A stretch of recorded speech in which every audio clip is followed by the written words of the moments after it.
வணக்கம் நம்பிக்கை.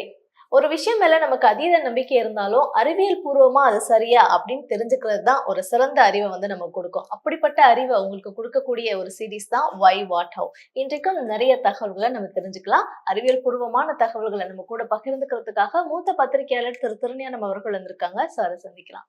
வணக்கம் சார். வணக்கம் சார். ஒரு அதிசயமான உயிரினம்னா அது ஆக்டோபஸ் தான். ஏன்னா அதோடைய உடல் அமைப்பு 8 கைகள் அப்படின்ட்டு ஒரு வித்தியாசமா இருக்கும் பார்க்கறதுக்கே.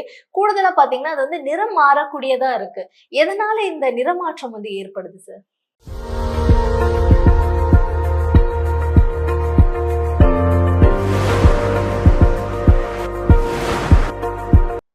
ஆக்டோபஸ்கள் உலகின் அற்புதமான உயிரினங்களில் ஒன்று. வித்தின் செகண்ட்ஸ் ஆக்டோபஸ்கள் தங்களுடைய தோலின் நிறத்தையும் வடிவத்தையும் மாற்றிக்கொள்ளக்கூடியவை.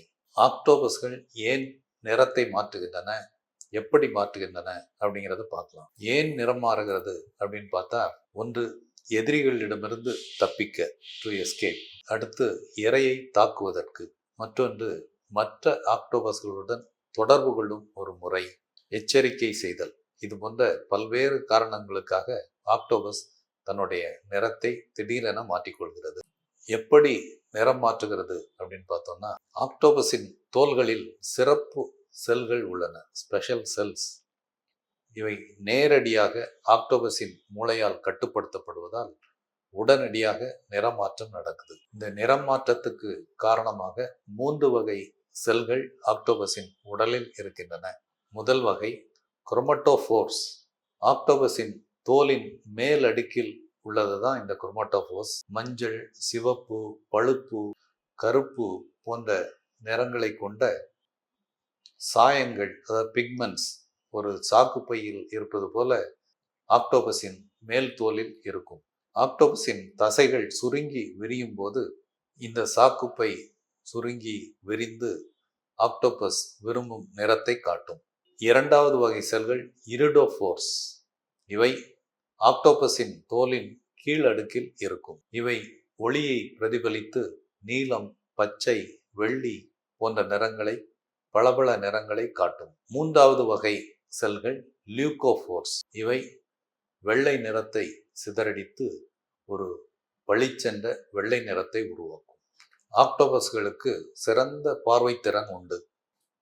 இந்த பார்வைத்திறனால் சுற்றி இருப்பவற்றை கூர்ந்து கவனித்து உடனுக்குடன் தசைகளுக்கு சிக்னல் அனுப்பி பல்வேறு நிற செல்களை கட்டுப்படுத்தும்.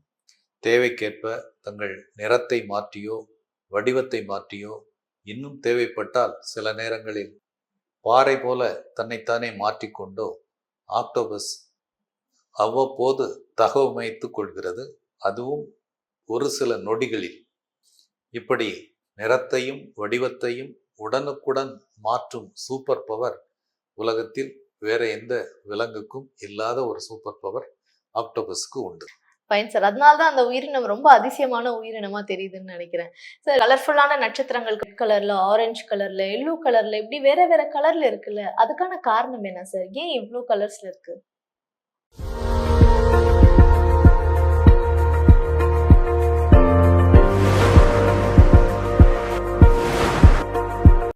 நட்சத்திரங்கள் வெவ்வேறு நிறங்களில் காணப்படுவதற்கு முக்கியமான காரணம் அவற்றின் சர்ஃபஸ் டெம்பரேச்சர், மேற்பரப்பு வெப்பநிலை. ஒரு இரும்பு துண்டை தீயில் வாட்டி அதை சூடாக்கும் போது அதனுடைய பல்வேறு நிறங்களை நீங்கள் கவனித்திருக்கலாம். முதலில் சிவப்பு நிறத்தில் இருக்கும், அடுத்து ஆரஞ்சு அல்லது மஞ்சள் நிறத்தில் இருக்கும், இறுதியில் வெள்ளை அல்லது நீல நிறத்தில் இருக்கும். இதே போன்றதுதான் நட்சத்திரங்களின் சர்ஃபஸ் டெம்பரேச்சருடைய தோற்றம். சிவப்பு நிற நட்சத்திரங்கள் ஒப்பீட்டளவில் குறைவான சர்ஃபஸ் டெம்பரேச்சர் கொண்டவை. மஞ்சள் அல்லது வெள்ளை நட்சத்திரங்கள் நடுத்தரமான சர்ஃபஸ் டெம்பரேச்சர் கொண்டவை. நீல நிற நட்சத்திரங்கள் மிக அதிக வெப்பம் கொண்டவை. இவை பெரும்பாலும் இளமையான மற்றும் ஆற்றல் நிறைந்த நட்சத்திரங்களாக இருக்கும். உதாரணமாக ரீகல் நட்சத்திரம் நீல நிறத்தில் தோன்றுகிறது.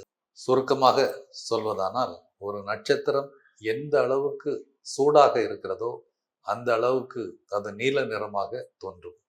எந்த அளவுக்கு குளிர்ச்சியாக இருக்கிறதோ அந்த அளவுக்கு அது சிவப்பு நிறத்தை நோக்கி நகரும். Fine sir. கலர்ஃபுல்லான நட்சத்திரங்களுக்கு பின்னாடி இருக்கக்கூடிய சயின்ஸ பத்தி ரொம்ப தெளிவா சொன்னீங்க. சார், இரவு நேரத்துல தான் வௌவால் வந்து வேட்டையாடும், தனக்கு உண்டான இரைய வந்து சாப்பிடும் அப்படின்னு சொல்லுவாங்க. இரவுன்றது ரொம்ப இருட்டா இருக்கும், சரியா கண் தெரியாம இருக்கும். ஆனா வௌவாலால மட்டும் அது எப்படி துரிதமா செய்ய முடியுது?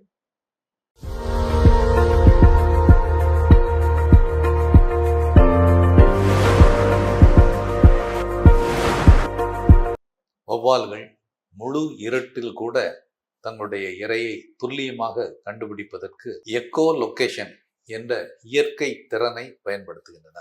இது ஒரு உயிரியல் ரடார் போன்றது அல்லது சோனார் போன்றது. வௌவால்கள் உயர் அதிர்வெண் கொண்ட ஒலி அலைகளை உருவாக்கக்கூடியவை. மனிதர்களுக்கு கேட்காத இந்த அல்ட்ராசோனிக் வேவ்ஸ் இவற்றை வௌவால்கள் உருவாக்கி அனுப்பும். அவை இரையை தொட்டு எக்கோவாக பிரதிபலித்து திரும்பும்.